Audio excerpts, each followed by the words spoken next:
تو رمضان آنے سے پہلے اگر ہم اس کی تیاری کر لیں گے تو اس مہمان کی انشاءاللہ قدر ہوگی، اور عزت دار انسان کو اگر عزت دی جائے تو وہ اس کا بدلہ ضرور دیتا ہے۔ دو قسم کے لوگ ہوتے ہیں نا، ایک احسان فراموش ہوتے ہیں اور ایک وہ ہوتے ہیں جو تھوڑے سے احسان کا بدلہ بھی بہت زیادہ دیتے ہیں۔ احسان فراموش، آپ احسان کرتے رہیں، ان کی صحت پہ کوئی فرق نہیں پڑتا۔ تو رمضان ایک ایسا مہمان ہے جو احسان فراموش نہیں ہے، بلکہ آپ اگر اس کو عزت دیں گے، اس کا احترام کریں گے، اس کا اکرام کریں گے تو آپ کو بہت نواز کے جائے گا۔ آپ اگر بعض مہمان ہے نا سادہ چائے پلائیں گے تو وہ آپ کو دودھ پتی پلائے گا، آپ اسے انڈے والا برگر کھلائیں گے تو وہ آپ کو پیزا کھلائے گا۔ کچھ مہمان ایسے ہوتے ہیں، آپ اگر اسے بغیر بوٹی کی بریانی کھلائیں گے تو وہ آپ کو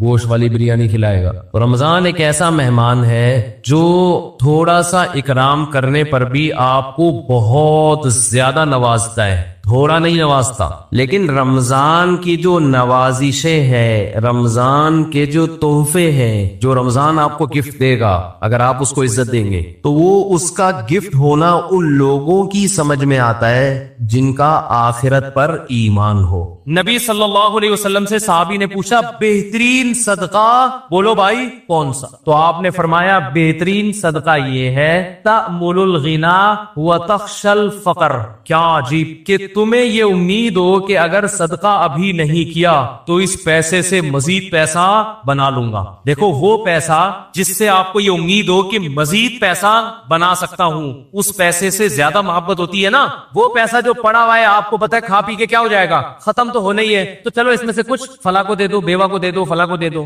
دونوں میں کون سے پیسے سے محبت زیادہ ہوتی ہے؟ دوسرے والے سے، پہلے والے سے؟ بولو نا، پہلے والے سے، کیونکہ یہ پیسہ تو آپ کو پتا ہے ویسے ہی ختم ہو جائے گا کھا پی کے، بزنس تو کرنا نہیں ہے، تو تھوڑا سا یار پڑوسی کو بھی دے دو یار، اس میں تھوڑا سا فلاں کو بھی دے دو، صحیح ہے نا؟ 4 پراٹھے کھانے تھے، 3 کھا لو، ایک کسی اور کو کھلا دو۔ ایک پیسہ وہ ہوتا ہے جس میں آپ کو غنا کی امید کی یہ مجھے مالدار بنا دے گا، اور دوسری بات ایک پیسہ وہ ہے جس میں آپ کو بتایا کہ خرچ کروں گا، انویسٹ کروں گا تو اور پیسے والا ہو جاؤں گا، انویسٹ نہیں کروں گا تو غریب نہیں ہوں گا، کم از کم اتنا ہی رہوں گا۔ ایک یہ پیسہ ہے۔ دوسرا پیسہ یہ ہے کہ آپ کو پتا ہے انویسٹ کیا تو اور مالدار، نہیں کیا تو غریب۔ اس پیسے سے محبت تو اور زیادہ ہوتی ہے کہ نہیں ہوتی؟ تو آپ نے فرمایا جو پیسہ اس کنڈیشن میں تمہارے پاس ہو کہ تأمل الغنا، تمہیں امید ہے کہ نہیں کیا تو اور پیسہ آ جائے گا، کر دیا تو اس سے بھی بدتر حالت ہو جائے گی، فرمایا اس پیسے میں سے اللہ کی راہ میں صدقہ کرنا یہ سب سے بہترین صدقہ ہے۔ نہ سمجھ میں نہیں آ رہی میرا خیال ہے بھائی، کیونکہ یہ جب روکڑا خرچ کرو گے تو دل سے پیسے کی محبت نکلے گی۔ اللہ نے قرآن مجید میں جو صدقات و خیرات کی ترغیب دی ہے نا، اس ترغیب کا مقصد صرف غریبوں کو پیٹ بھرنا نہیں ہے، اس کا مقصد قرآن مجید نے ایک یہ بھی بتایا ہے کہ جو لوگ اللہ کی راہ میں مال خرچ کرتے ہیں اپنی اصلاح کے لیے، سورہ آل عمران میں اپنے دل سے پیسے کی محبت نکالنے کے لیے ان کو بھی خوشخبری دے دیں اجر عظیم کی۔ تو پیسہ خرچ کرنے کا مقصد صرف دوسرے سے مدد نہیں ہوتی، بلکہ اپنے دل سے دولت کی محبت نکالنا بھی ہوتا ہے۔ کیا کریں بھائی، کیسے سمجھائیں؟ سمجھ میں آ رہا ہے؟ اب دیکھیں، پتہ نہیں دیکھتے ہیں آپ لوگ اس ہفتے کتنے فنڈر بنتے ہیں، دیکھتے ہیں اب اس ہفتے آپ کی سخاوت۔ آواز میری صاف آ رہی ہے آپ لوگوں؟ اب دیکھتے ہیں کیا رپورٹیں آتی ہیں۔ آج جناب حاتم تائی خبر سے نکل کے کھڑا ہو گیا۔ مفتی صاحب کے بیان میں ایک صاحب آئے ہوئے تھے، 1 کروڑ کا چیک انہوں نے اپنے غریب بھائی کو دے دیا اور دکان بنا کے دے دی، چل یار تیرے پاس کچھ بھی نہیں ہے، ریڈی لگا رہا ہے، یہ طارق روڈ کی ایک دکان میں نے تیرے نام کی، جا کما۔ حاتم تائی خبر سے اٹھ کے آ جائے گا، کیا خیال ہے؟ تو دیکھتے ہیں انشاءاللہ، امید ہے اس مفتی اس قسم کی رپورٹیں آنا، بولو بھائی شروع ہو جائیں۔ 1 کروڑ زیادہ ہو گئی میرا خیال ہے، زیادہ ہو گیا۔ ایسا نہ ہو کہ آپ خرچ کر کے پھر رونا نہ شروع کرتے ہیں، اگر رونے کا خطرہ ہے نا تو پھر نہ کریں۔ جتنا اللہ نے توکل دیا ہے اتنا کہ اللہ سے شکایت نہ ہو کہ اللہ ہم نے تو اتنا کیا اور تو ہمارے لیے کچھ بھی نہیں کر رہا، پھر یہ غلط ہے۔ وہ صدقہ جس کے بعد ندامت ہو اس سے بہتر ہے کہ نہ کرتا، تاکہ ندامت نیکی کر کے، اگر ندامت ہو رہی ہے تو اس نیکی سے نیکی نہ کرنا زیادہ بہتر۔ لیکن میرے بھائی کچھ سخاوت کا مظاہرہ کیا کرو تاکہ دل سے دنیا کی محبت نکلے۔ اور اللہ کا عجیب قانون ہے کہ جو کھلاتا ہے آمدن میں برکت بھی اسی کی ہوتی ہے، کتنا کھلاؤ گے نا غریب نہیں ہوتا۔ حدیث میں آتا ہے کہ نبی صلی اللہ علیہ وسلم نے فرمایا ما نقصت صدقۃ من مال، فرمایا صدقے نے کبھی کسی کے مال میں کمی نہیں کی ہے. کبھی ہوا ہی نہیں ایسا تاریخ میں کہ صدقہ کرنے سے غریب بن گیا ہو. آپ نے اس نیت سے نہیں کرنا کہ صدقہ کیا تو غریب نہیں بنوں گا، آپ نے تو اللہ کے لیے کرنا. تو دل سے میرے بھائی پیسے کی محبت کیا کرو، نکالو. اور جا کی محبت بھی ہر جگہ. جا کی ایک علامت پتہ ہے کیا؟ زیادہ بولنا. جو آدمی ہر محفل میں بولتا ہے نا، اس کا مطلب ہے اس کو اپنی ٹانگ ہر جگہ اونچی کرنے کا شوق ہے. اس لیے صوفیہ کرام کے ہاں اس کا بڑا اہتمام، خاموشی سکھائی جاتی تھی. جب تک لوگ آپ سے کچھ سننا نہیں چاہ رہے آپ چپ کر کے محفل میں کیا کریں، بیٹھے. ایسا بھی ہم نے دیکھا ہے، محفل لگی ہوئی ہوتی ہے، علماء بیٹھے ہوئے ہیں، بڑے لوگ بیٹھے ہوئے، درمیان میں ایک آدمی بار بار بولے جا رہا ہوتا ہے. وہ یہ شو کرنے کے لیے کہ میں بھی اس مجلس میں موجود ہوں. چپ کر کے بیٹھے رہو. جب بڑے بیٹھے ہوئے ہیں تو تمہیں بولنے کی کیا ضرورت ہے؟ اس لیے زیادہ بولنا، ہر محفل میں بولنا، بے وقت بولنا، کوئی آپ سے مشورہ لے نہیں رہا بلا وجہ اس کو جا کے مشورہ دینا، یہ بھی حب جاہ کی علامت ہے. اس کی علامت ہے آپ کے دل میں بڑا بننے کا ہوس ہے. جب پوچھا جائے، دیکھو ہمارے یہاں نا ڈاکٹروں کا ایک گروپ ہے، یہ تو ہر فیلڈ میں ہوتے ہیں نا، ہر فیلڈ میں ڈاکٹروں کا ایک پینل ہے. آپ نے کوئی مشورہ لینا ہے تو جو سینئر جو ڈاکٹر ہوتے ہیں نا وہ سینئر کو بولنے دیتے ہیں، بھئی یہ سینئر ہے ان کو بولنے دو. اگر وہاں کوئی جونیئر پہلے بول رہا ہے سینئر سے پہلے، بے شک صحیح بول رہا ہو، اس کا مطلب اس کو بولو نا، شوق ہے. بھائی جب سب بیٹھے ہوئے ہیں تو سینئر کو پہلے بولنے دو نا. اس کی بات پہ کوئی اشکال ہوگا تو پھر آپ، یا آپ سے پوچھا جائے گا تو آپ بھی. ہمارے یہاں علماء میں کیا ہوتا ہے، جب مجلس تحقیق ہوتی ہے نا علماء کی، تو ہم بالکل چپ بیٹھے ہوتے. ایک ایک گھنٹے کی مجلس میں ہم کیا ہوتے ہیں، چپ. بڑے بول رہے ہوتے ہیں. بڑا جب کہتا ہے نا کہ ہاں جی آپ بھی کچھ فرمائیے، کچھ آپ بھی لکھ کے لائے ہیں، تو وہ جب کہتے ہیں تو پھر ہم کیا کرتے ہیں، پڑھنا شروع کرتے ہیں. جی یہ لکھا ہے کتاب میں، فلاں کتاب کا یہ حوالہ. لیکن جو اناڑی لوگ ہم نے دیکھے ہیں نا، جن کو تربیت نہیں ہوتی، وہ کیا ہوتا ہے کہ بڑا بیٹھا ہوا ہے اور چھوٹا پہلے بول رہا، اور پھر بولتا بھی نہیں، لڑتا ہے، پھر اپنی بات کو کیا کرتا ہے، منواتا ہے، ٹھوستا ہے. صحیح ہے نا؟ لڑائی گھروں میں بھی یہی ہے. باپ بیٹھا ہوا ہے، بول کون رہا ہے، بیٹا زیادہ بول رہا ہے، باپ چپ بیٹھا ہوا ہے. اس کا مطلب بیٹے کو باپ بننے کا شوق ہے. یہ اللہ کی تقدیر پر اس کو اعتراض ہے کہ اللہ پہلے مجھے پیدا ہونا تھا، میرے ابا پہلے پیدا کیوں ہو گئے. مجلس لگی ہوئی ہے، ماں خاموش ہے، اس کے بولے بغیر بیٹی کیا کر رہی ہے، بولتی چلی آ رہی ہے. اس کا مطلب بیٹی اللہ کی تقدیر پہ راضی نہیں ہے، وہ اللہ سے بزبان حال کہہ رہی ہے، اے اللہ مجھے پہلے پیدا ہونا چاہیے تھا، میری اماں کو تو نے مجھ سے پہلے پیدا کیوں کیا. ارے خاندانی لوگوں کی علامتیں ہوتی ہیں یہ. تو اللہ تعالیٰ سے دعا کرو اللہ ہمارے دل کو جاہ کی محبت اور پیسے کی محبت سے پاک کرے. اور اس کا چھوٹا سا ایک عمل بھی بتا دیتا ہوں. صوفیہ کرام نا خانقاہوں میں ایک ذکر کرواتے ہیں، اس کا بڑا فائدہ ہوتا ہے، لیکن وہ آپ خود سے نہ کریں، کسی شیخ سے باقاعدہ اصلاحی تعلق قائم کر کے اس سے سیکھیں. وہ میں نے 27ویں رات کو جو ختم قرآن تھا نا اس کو بھی بتایا تھا. ایک ذکر بتایا جاتا ہے، لا الہ الا اللہ. رات کو باوضو ہو کے قبلہ رخ آلتی پالتی مار کے چار زانو انسان بیٹھے قبلے کی طرف، اور کیا کرے، لا الہ میں گردن کو یہاں لے کر گئے. لا الہ میں کیا کیا، گردن کو یہاں. اور یہ تصور کرنے دل سے اللہ کے علاوہ سب کچھ نکل رہا ہے. بار بار جائے گا نا اکاؤنٹ میں اتنے پیسے پڑے ہوئے ہیں، اتنے ہو گئے، اب اس بزنس میں اور اضافہ ہو تو کیا ہو گئے، ڈبل. تو دل میں کیا کرنا ہے، لا الہ.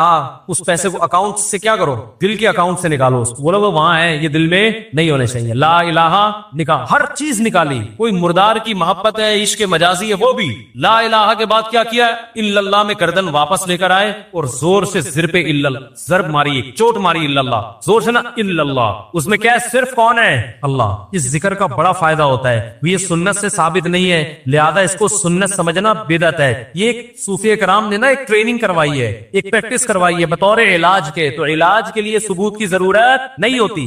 سمجھ رہے ہو کہ نہیں سمجھ رہے؟ لیکن خود سے یہ کام نہ کریں، کسی سے اصلاحی تعلق ہے وہ بتاتے ہیں تو اس ذکر کا بڑا فائدہ ہوتا ہے کہ رات کو بیٹھ کے لا الہ الا اللہ، لا الہ الا اللہ. ہمارے حضرت تو بہت زیادہ کیا کرتے تھے، اور پھر شعر بھی پڑھا کرتے تھے کہ وہ کیا ہے، شعر بھی ذہن سے نکل گیا. وہ کیا ہے بھائی، ویرانی دل، نہ ویرانی دل کیوں کرنا بنے. اٹھ کر پچھلی راتوں میں کچھ تیر لگائے جاتے ہیں. اللہ کی محبت کے تیر جب دل میں لگائے جاتے ہیں تو دل کی ویرانی کیوں نہیں ختم ہوگی بھائی. اجڑا ہوا دل اللہ کی محبت سے آباد ہو جائے گا. تو یہ فیصلہ کریں دل سے دو محبتیں کیا کرنی ہے، نکالنا. اور کیسے نکلے گی، بولو بھائی. روکڑا نکالا، اکاؤنٹ میں دیکھے اتنے پیسے پڑے ہوئے، خوش ہو رہا ہے نا، 3 کروڑ آ گئے، بہت ہو گئے یار، 3 کروڑ آ گئے، 50 کروڑ اگلی دفعہ دوبارہ آئیں گے. چیک بنایا 1 کروڑ کا، زیادہ ہو گیا نا بار بار اس کا تذکرہ، 3 کروڑ 2 کروڑ یار، 1 کروڑ کا چیک بنا. اب سوچنا ہے کس کو دینے، یہ ہو یار جان چھوڑا. کچھ نہیں ہوتا، ختم ہونے سے قبر میں جائیں گے تو ویسے ہی ختم ہو جائیں گے نا. ایسے کیا. اے ایمان والو، انفقوا من طیبات ما کسبتم، جو کچھ تم کماتے ہو اس میں سے پاکیزہ چیزیں خرچ کیا کرو. طیبات دیکھیں، طیب کا لفظ ہوتا ہے مرغوب، پاکیزہ. تو حلال چیز کو بھی طیب کہا جاتا ہے. وہ چیز جو نفیس ہو، جو ذرا کوالٹی وائز اچھی ہو، اس کو بھی طیب کہا جاتا ہے. تو یہاں طیب سے مراد ہے جو کوالٹی کے لحاظ سے اچھی چیز ہو اس کو طیب کہا جا رہا ہے. کیونکہ بعض لوگ یہ کرتے تھے, آیت کا شان نزول بتاتا ہے نا کہ اس سے کیا مراد ہے. بعض لوگ کیا کرتے تھے جب اسلام نے صدقات و خیرات کی بہت ترغیب دی تو بعض لوگ کیا کرتے تھے زکوٰۃ میں اور عشر میں اور یا ویسے صدقے میں جو سب سے گھر میں تھکی ہوئی چیز پڑی ہوئی ہوتی تھی نا, یہ ویسی بیکار ہے کسی کے کام کی نہیں ہے, تو وہ لا کے صدقہ کر دیا کرتے تھے. اس پہ قرآن کی آیت نازل ہوئی کہ ایمان والو جو کچھ تم کماتے ہو نا, کاروبار کرتے ہو, اس میں سے پاکیزہ چیز یعنی نفیس چیز خرچ کیا کرو. اور وَمِمَّا أَخْرَجْنَا لَكُم مِّنَ الْأَرْضِ, اور جو ہم زمین سے تمہارے لیے پیداوار اگاتے ہیں اس میں سے بھی خرچ کیا کرو. تو زمین کی جو پیداوار ہے اس میں جو خرچ ہے وہ عشر کہلاتا ہے, اور جو آپ کماتے ہیں ارننگ ہے تجارت کے ذریعے, اس میں جو خرچ کیا جاتا ہے اس کو زکوٰۃ کہا جاتا ہے. تو اس آیت میں زکوٰۃ کا بھی حکم دیا جا رہا ہے اور اس آیت میں عشر کا بھی حکم دیا جا رہا ہے. زکوٰۃ کے احکام تو تفصیل سے میں بتا چکا ہوں, میرے اس پہ کلپ ہیں, علماء بھی بتاتے رہتے ہیں, وہ میں یہاں جاؤں گا اس کی تفصیل میں تو بہت لمبی بات ہو جائے گی. تو آپ جو کچھ بھی ارننگ آپ کی ہو رہی ہے اس میں سے خرچ کرنا چاہیے. اور بعض علماء یہ بھی کہتے ہیں اس میں کوئی اسپیسیفک زکوٰۃ یا عشر کا تذکرہ نہیں ہے, بلکہ اس میں نفلی صدقہ بھی داخل ہے. یعنی ایک ترغیب دی جا رہی ہے کہ ایمان والو جو کچھ بھی کماتے ہو نا, چاہے تمہاری جاب ہو, تمہاری سیلری ہو, تو اللہ کی راہ میں بھی اس میں سے خرچ کیا کرو. ایک ترغیبی حکم ہے. اگر ہم اس سے زکوٰۃ مراد لیتے ہیں تو پھر واجب حکم ہے, اگر ہم زکوٰۃ مراد نہیں لیتے تو پھر ترغیبی حکم ہے. لیکن حکم کا حاصل یہ ہے کہ جو کچھ تم کما یعنی خرچ کس میں سے کرنا ہے اور کیا کرنا ہے, یہ دو باتیں بتائی جا رہی ہیں. کس میں سے کرنا ہے, جو کچھ کما رہے ہو اس میں سے. اس لیے کہ شیطان یہ دل میں ڈال سکتا ہے کہ بھئی کچھ پیسے تو انسان کو غریبی میں مل جاتے ہیں, کہیں سے ہدیہ آ گیا, ابا کا انتقال ہوا تو وراثت مل گئی, تو اس میں سے خرچ کرنا آسان ہوتا ہے کیونکہ اس میں خون پسینہ نہیں لگا ہوتا. تو اللہ فرماتے ہیں نا نا نا نا, اس میں سے تو کرنا ہے. جس مال پہ خون پسینہ لگا ہے نا, جو محنت سے کمایا ہے, چاہے جاب کے ذریعے چاہے بزنس کے ذریعے, اس میں سے بھی خرچ کرنا پڑے گا تم کو. یعنی اگر تم چاہتے ہو اللہ کی کامل رضا, اس میں سے بھی خرچ کرنا پڑے گا. اور جو زمین سے پیداوار اگتی ہے تو وہ ہم نے اگائی ہے, وہ تم نے نہیں اگائی ہے. مما اخرجنا لکم, جو ہم نے تمہارے لیے زمین سے اگائی ہے اس میں سے بھی تمہیں خرچ کرنا چاہیے. اور اس میں یہ تو یہ بتا دیا کن چیزوں میں سے. دوسری بات یہ کرنا کیا ہے, پاکیزہ مال, وہ ایسا مال جس کی طرف طبیعت مائل ہوتی ہے. ایسا نہ ہو کہ 3 دن کا گھر میں سڑا ہوا کھانا جو خود اب کھانے کا دل نہیں چاہ رہا, تو آپ نے کہا چونکہ میں ہر مہینے میرا صدقے کا معمول ہے تو یہی والی دال اٹھا کے فقیر کو پکڑا دو. تو اللہ فرماتے ہیں ایسا نہ کیا کرو. کیوں؟ ولا تیمموا الخبیث منہ, خبیث چیز جس کی طرف انسان کی طبیعت مائل نہیں ہوتی, تو اس مال میں سے اس خبیث کا ارادہ مت کیا کرو. خبیث کا ارادہ کہ بھئی میں زکوٰۃ میں, یہی جیسے جانوروں کی آپ زکوٰۃ نکال رہے ہیں تو اس میں جو سب سے مریل بکری تھی وہ آپ نے زکوٰۃ میں دے دی. آپ اللہ کے نام پہ جانور قربان کرنا چاہ رہے ہیں تو سب سے سڑیل اور مرا ہوا جانور جو ابھی کسی کام کا نہیں تھا وہ اٹھا کے آپ نے ذبح کر دیا. اسی طرح آپ جو ہے نا وہ اپنی بزنس میں سے یا اپنی جاب میں سے جو سیلری آ رہی ہے اس میں آپ نے بہت ساری چیزیں خریدی, تو اب جب صدقہ کرنا چاہ رہے ہیں تو اس میں آپ کے وہ کپڑے جو بالکل کسی کام کے نہیں ہیں, پھٹے پرانے کپڑے پیبند لگے ہوئے, وہ اٹھا کے آپ نے صدقہ کر دی اور یہ سمجھ رہے ہیں آپ کے ماشاءاللہ میں بھی اب صدقات و خیرات کرنے لگا ہوں. تو اللہ فرماتے ہیں ایسا مت کیا کرو. تنفقون, یہ وہ مال ہے جس کو تم خرچ کر رہے ہو, ولستم بآخذیہ الا ان تغمضوا فیہ, اگر کوئی اور تمہیں یہ مال دیتا تو تم خود اس کو وصول کبھی نہ کرتے, الا یہ کہ چشم پوشی سے کام لیتے. یعنی فقیر کے لیے وہی پسند کرو جو اپنے لیے پسند کرتے ہو. اپنے لیے خوشی سے ایسے مال کو قبول نہیں کرو گے. ہاں اگنور کرتے ہوئے قبول کر لو تو ایک الگ بات ہے. خوشی سے تم یہ نہیں چاہو گے کہ مجھے کوئی ایسی چیز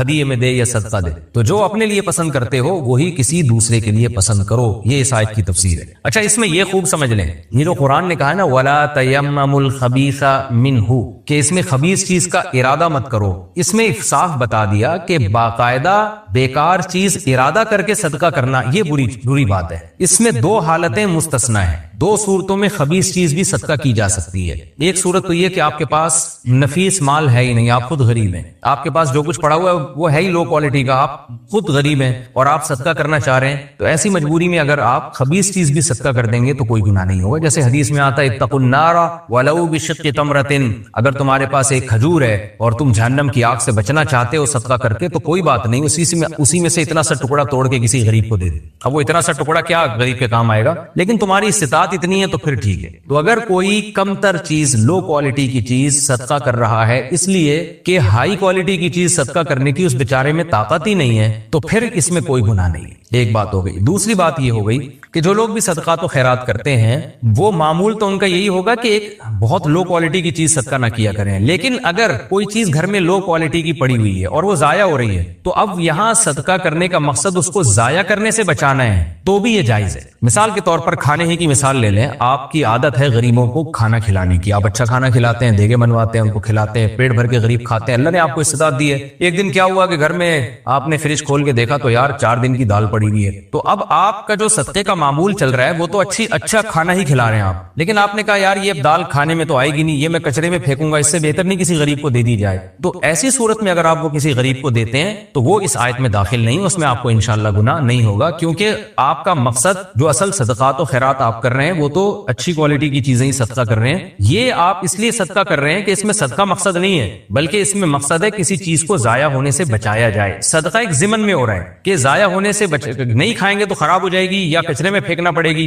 تو اس سے بہتر ہے بھائی کسی کے کام آ جائے. تو یہاں صدقہ مقصود نہیں ہوتا, بلکہ یہاں مقصد ہے اس چیز کو ضائع ہونے سے بچانا. اب پھینکنے سے بہتر ہے کہ آپ اس کو کسی غریب کو صدقہ کر دیں. اس کی مثال بالکل ایسے ہے جیسے اللہ حرام مال سے صدقہ قبول نہیں کرتا, لیکن علماء کہتے ہیں آپ کو بینک سے جو سود ملا ہے اب وہ پھینکنے سے بہتر ہے کہ آپ وہ کسی غریب کو دے دیں. یہاں بھی صدقہ مقصد نہیں ہے, بلکہ یہاں ہے اس حرام سے جان چھڑانا. تو اب حرام سے جان چھڑانے کے لیے کچرے میں پھینکیں گے, ضائع ہوگا تو بہتر ہے کسی کے کام آ جائے, لیکن اس میں ثواب کی نیت نہیں کی جا سکتی, وہ خالص حرام ہے. یہاں ثواب کی نیت بھی آپ کر سکتے ہیں کہ اللہ ضائع ہونے سے بچانے کے لیے میں نے کہا کہ کچرے میں پھینکنے سے بہتر ہے کسی غریب کو کھلا دیا جائے, وہ کھا لے گا, تو یہاں ثواب بھی ملے گا آپ کو. یہ اس آیت میں داخل نہیں. ایک بات تو یہ ہو گئی. دوسری بات کیا ہوئی کہ یہ جو قرآن نے کہا پاکیزہ چیزیں اور بالکل لو کوالٹی کا مال نہیں ہونا چاہیے, اعلیٰ کوالٹی کا ہونا چاہیے, تو اعلیٰ میں درمیانی کوالٹی بھی شامل ہے. اس میں پوری امت کا اجماع ہے کہ زکوٰۃ میں, قربانی میں اور ان تمام چیزوں میں درمیانی درجے کی چیز اگر دے گا نا کوئی تو وہ بھی جائز ہے, وہ بھی طیبات میں داخل ہے. یعنی اس سے بہت اعلیٰ کوالٹی مراد نہیں ہے, بہت اعلیٰ چیز دے گا تو اور اچھی بات ہے, لیکن بس ادنا نہ دے. ادنا سے مراد یہ کہ وہ چیز جو معاشرے میں گھٹیا سمجھی جاتی ہے, جس کو قرآن نے بتایا کہ کوئی تمہیں دے تو تم قبول نہ کرو اس کو, ایسی چیز نہ دو. تو درمیانے درجے کی. تبھی فقہا نے بیان کیا ہے نا کہ قربانی کے جانوروں کی جو شرطیں فقہا نے بیان کی ہیں کہ اللہ کے نام پہ جب جانور قربان کریں تو اتنا بوڑھا نہ ہو کہ وہ چلا ہی نہ جا رہا اس سے, اور کان کٹا ہوا نہ ہو اس کا, اور دم نہ کٹی ہوئی ہو, اور بیماری نہ لگی ہوئی ہو کہ چل ہی نہ سکتا ہو, اندھا نہ ہو. تو یہ سب اسی آیت کی روشنی میں فقہا نے شرطیں بیان کی ہیں کہ درمیانے درجے کا جانور ہونا چاہیے, یعنی عیب سے پاک ہونا چاہیے. ورنہ لوگ کیا کرتے, جتنے لگڑے لولے اندھے جانور ہیں سارے قربان کر دیتے, بقرعید کی قربانی بھی ہو جاتی اور وہ جانور بھی ٹھکانے لگ جاتے. تو وہ ایک ٹینشن ختم کرنے کے لیے قربانی کا سہارا لیا جاتا, اس لیے منع کر دیا فقہا نے کہ جانور جو ہے درمیانے درجے کا ہوگا, اس میں یہ عیب نہیں ہوں گے. تو اسی طرح زکوٰۃ میں بھی فقہا بیان کرتے کہ اگر جانوروں کی زکوٰۃ نکالنی ہے, کسی کے پاس بکریاں ہیں تو بکری زکوٰۃ میں دینی ہے تو درمیانی درجے کی. ایسا بھی نہ ہو کہ سب سے کم تر درجے کی جو بکری تھی وہ آپ نے زکوٰۃ میں دے دی. اونٹ کا نصاب بھی ایسا ہی ہے, گائے کا نصاب بھی ایسا ہی ہے. اور آج کل تو جو شہروں میں جو تاجر لوگ ہیں وہ جب پیسے سے زکوٰۃ دیں گے تو یہ ساری ٹینشن ویسے ہی ختم ہو جائے گی. تو اس لیے ہماری نظر میں افضل طریقہ یہی ہے کہ زکوٰۃ پیسوں یعنی کرنسی میں دی جائے. کرنسی میں پھر فقیر کو اختیار ہوتا ہے کہ وہ اپنی مرضی سے جو چاہے وہ خرید لے اسے, کیونکہ کرنسی کی ویلیو کم نہیں ہوتی. یعنی اگر 10 روپے تو اس کا مطلب 10 روپے ہے, جبکہ چیزیں جو ہے نا ان کی ایک چیز 10 کی بھی ہو سکتی ہے, 100 کی بھی ہو سکتی ہے, 5 کی بھی ہو سکتی ہے. گھٹیا کوالٹی کی ہوگی وہی 5 کی ہے, وہی چیز اچھی کوالٹی میں 100 روپے کی ہوگی. تو جب کرنسی ہے نا وہ تو اس میں یہ نہیں ہوتا کہ زیادہ قیمت کی ہے یا کم قیمت کی. اس لیے اگر کرنسی کی صورت میں آپ زکوٰۃ ادا کرتے ہیں یا صدقہ کرتے ہیں تو یہ سب سے افضل ہے. اور اگر کرنسی کے علاوہ آپ صدقہ کرنا چاہیں تو عام حالات میں بہتر تو یہ کہ سب سے اعلیٰ کوالٹی دیا کریں, نہیں تو درمیانی کوالٹی کی چیزوں کو صدقہ کرنا چاہیے. یہ ہمیں ان آیات سے پتہ چلتا ہے. اللہ نے فرمایا ان اللہ وَاعْلَمُوا أَنَّ اللَّهَ غَنِيٌّ حَمِيدٌ, جان لو کہ اللہ غنی اور حمید ہے. اللہ مستغنی ہے. جو مالدار یعنی جب جو مالدار ہوتا ہے نا اس کو اچھی کوالٹی کی چیز دی جاتی ہے, کارخانے والا کام نہیں کیا جاتا. تو اللہ بھی غنی ہے. جب ہمیں کچھ دے رہے ہو تو یہ نہ سمجھو کہ ہم فقیر اور محتاج ہیں. تو گویا اللہ نے بتا دیا کہ تم جو فقیروں کو دے رہے ہو نا تو اصل میں یہ فقیروں کو نہیں دے رہے, تم اصل میں اللہ کو دے رہے ہو. حمید قابل تعریف ہے, تو جو قابل تعریف ہوتا ہے اس کو جو ہے نا اسی حساب سے دیا جاتا ہے. الشیطان یعدکم الفقر, اللہ تعالیٰ چونکہ ہماری نفسیات سے واقف ہیں. اب ہم نے تو سوچا ہوا تھا جتنے پرانے کپڑے جو جہیز کے ہماری والدہ کو ملے تھے 50 سال پہلے, ہم صدقے کا ثواب حاصل کریں گے وہ کپڑے صدقہ کر کے, اور پھر پورے سال ہم آرام سے بیٹھ جائیں گے. صدقہ بھی ہو گیا, تسلی بھی ہو گئی, اور قرآن کی آیتوں پر بھی عمل ہو گیا. اور وہ جو دادی اماں کو جہیز میں پیٹی ملی تھی جس کے تالے بھی پرانے زمانے کے ہیں, اس میں 2-4 نایاب چیزیں نکلی ہیں, وہ بھی صدقہ کر دیں گے. لیکن اللہ تو کہہ رہا ہے کہ بھائی اچھی کوالٹی کی چیزیں صدقہ کیا کرو. تو فوراً شیطان وسوسے ڈالتا ہے, اس سے تو تم غریب ہو جاؤ گے, اس سے تو تمہاری دولت ختم ہو جائے گی، اس سے تو یہ ہو جائے گا، اس سے تو وہ ہو جائے گا. تو اللہ فرماتے ہیں الشیطان یعدکم الفقر، شیطان تم سے فقر و فاقہ کا وعدہ کرتا ہے. وہ تمہیں پکا وعدہ کر رہا ہے کہ دیکھو، یعنی وعدے کا مطلب ایسی امیدیں دلاتا ہے جو یقینی ہوتی ہیں، تمہیں لگے گا کہ یقینی ہے، یعنی امیدیں دلائے گا. امید سے مراد یہ کہ تمہیں بتائے گا کہ فیوچر میں تم فقر و فاقہ کا شکار ہو جاؤ گے اگر تم نے صدقہ کیا، اور ایسے کرے گا جیسے پکے وعدے کر رہا ہے کہ دیکھنا ہوگا ہی ہے، ایسے تمہارے دل میں وسوسے ڈالے گا. گویا وہ پکا وعدہ کرنے والا آدمی جیسے وسوسے ڈالتا ہے نا، کہتا ہے تم نے یہ کیا تو دیکھنا ایسا ہو جائے گا، پھر نہیں کہنا کہ یہ کیوں ہو گیا. تو شیطان ایسے تمہارے دل میں خیالات ڈالے گا اور تمہیں یقین دلائے گا بھائی تم نے صدقات و خیرات کی اور اچھی کوالٹی کی چیزیں ہر صدقے میں دینا شروع کر دی نا، تو تمہارا تو بیڑا غرق ہو جائے گا. اللہ فرماتے ہیں شیطان ان چیزوں کے تم سے پکے وعدے کرے گا اور تمہارے دل میں وسوسے ڈالے گا، ڈرائے گا. وَيَأْمُرُكُمْ بِالْفَحْشَاءِ، اور اس بیس پر تمہیں بے حیائی کا حکم دے گا. فحشا اصل میں تو بے حیائی کو کہا جاتا ہے، بیہودہ کام، لیکن یہاں کنجوسی کو بے حیائی سے تعبیر کیا جا رہا ہے، اس لیے کہ بات سخاوت کی چل رہی ہے نا. تو یہاں فحشا کا مطلب وہ بے حیائی نہیں ہے جس کو عرف میں بے حیائی کہا جاتا ہے، بلکہ یہاں بے حیائی سے مراد ہے کنجوسی. تو کنجوسی کو اللہ تعالیٰ نے بے حیائی کے لفظ سے تعبیر کیا ہے، اس لیے کہ بے حیائی کا برا ہونا سب کی سمجھ میں آتا ہے. کنجوسی کو ہر آدمی برا نہیں سمجھتا، بلکہ اس کو کفایت شعاری، قناعت پسندی اور فیوچر کی پلاننگ، ان خوشنما نعروں سے تعبیر کیا جاتا ہے. تو اس لیے اللہ نے فرمایا کہ شیطان تمہیں کنجوسی جیسی بے حیائی کا حکم دے گا. تو یہ گویا کہ یہ بھی بے حیائی کی طرح ہے، جیسے بے حیائی کو ہر سلیم الطبع آدمی نفرت کرتا ہے بے حیائی سے، تو ایسے ہی کنجوسی بھی اللہ کی نظر میں بے حیائی جیسی ہے، یہ بھی ہر سلیم الطبع آدمی کو اس سے نفرت ہونی چاہیے. تو شیطان تم سے فقر و فاقہ کے وعدے کر کر تم کو بے حیائی کے حکم دے گا. واللہ یعدکم مغفرہ، لیکن اللہ تم سے مغفرت کے وعدے کرتا ہے، تمہارے گناہ معاف کرے گا صدقوں کے بدلے میں، منہ اپنی طرف سے. وہ فضل اور فضل کے وعدے بھی کرتا ہے. فضل کا مطلب کرو اللہ کی راہ میں خرچ، اللہ تم پر اور فضل کرے گا، کیونکہ رزق کے خزانے اللہ کے ہاتھ میں. واللہ واسع علیم، اللہ وسعت والا، کشادگی والا ہے، بڑھانے والا ہے، علیم جانتا بھی ہے. کیا مطلب؟ تم جب صدقے کرو گے تو اللہ جانتا ہے تمہاری نیکیوں کو، تو وہ غافل تھوڑی بیٹھا ہے، لہذا ریٹرن کرے گا، وہ لوٹائے گا، وہ تمہیں دنیا میں بھی نوازے گا، آخرت میں بھی نوازے گا.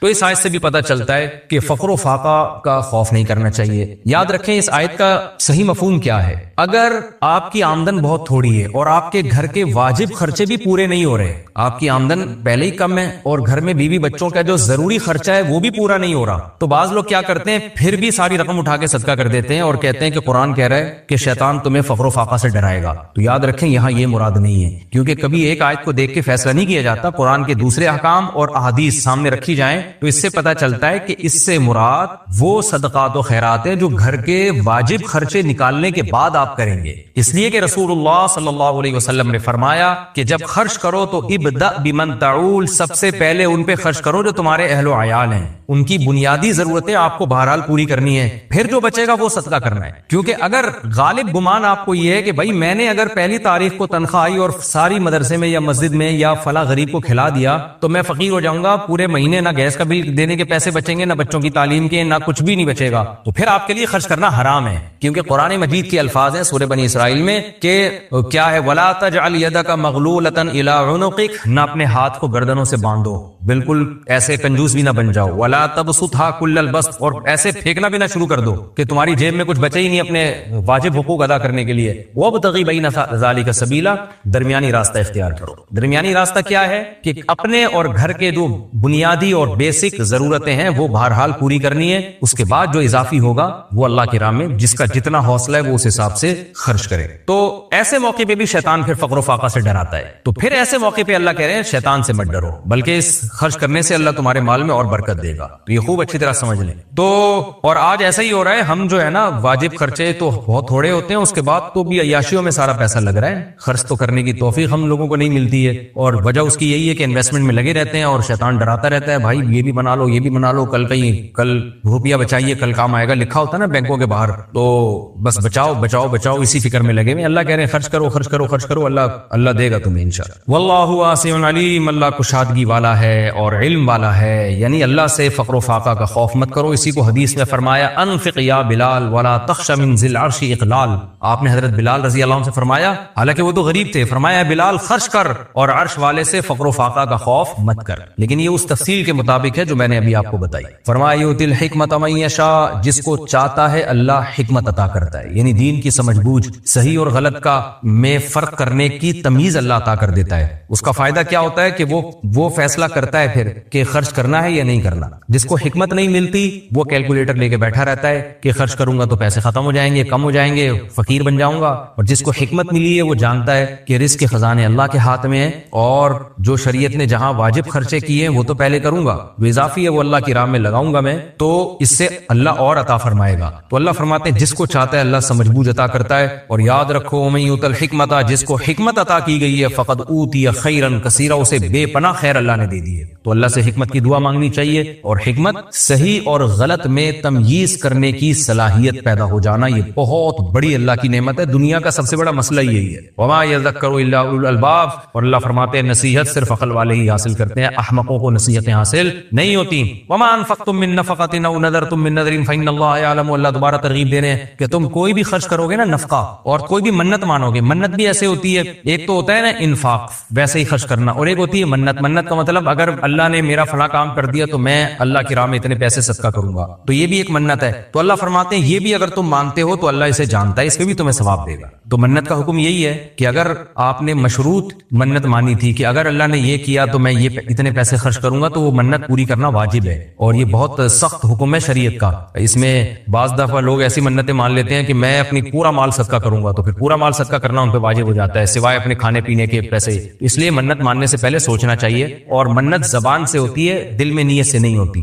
تو منت نمازوں کی بھی ہوتی ہے، حج کی بھی ہوتی ہے، جو بھی عبادات ہیں ان کی منت جو ہے نا مانی جاتی ہے، پوری کرنا واجب ہے۔ البتہ جو کام عبادت میں نہیں ہے، براہ راست یعنی عبادت مقصودہ میں نہیں ہے، اس کی منت منعقد نہیں ہوتی۔ جیسے کوئی کہے کہ میں نے میرا یہ کام ہو گیا تو میں تبلیغ میں 40 دن لگاؤں گا، یا میں اتنے پارے تلاوت کروں گا، تو اس منت کا پورا کرنا واجب نہیں ہے، کیونکہ تلاوت ثواب کا کام تو ہے لیکن براہ راست عبادت نہیں ہے۔ تبلیغ میں وقت لگانا ثواب کا کام تو ہے لیکن براہ راست عبادت نہیں ہے، بلکہ عبادت کا ایک ذریعہ ہے۔ تو ہر ثواب کا کام منت میں پورا نہیں۔ اس کی مثال ایسے ہے جیسے آپ کہیں کہ میرا فلاں کام ہو گیا تو میں ابا سے اخلاق سے بات کروں گا، تو یہ منت ابا سے تو اخلاق سے ویسے ہی بات کرنا واجب ہے، لیکن یہ منت کی وجہ سے آپ پر واجب نہیں ہوگی، کیونکہ یہ براہ راست عبادت نہیں ہے، بلکہ ایک شریعت کا حکم ہے آپس کے معاملات میں کہ ایک دوسرے سے اچھا سلوک کرو۔ تو عبادات میں جیسے حج ہے، روزہ ہے، زکوٰۃ ہے، صدقہ ہے، ان چیزوں کی منتیں پوری واجب کرنا لازم ہوتا ہے، بشرطے کہ زبان سے منت مانیے۔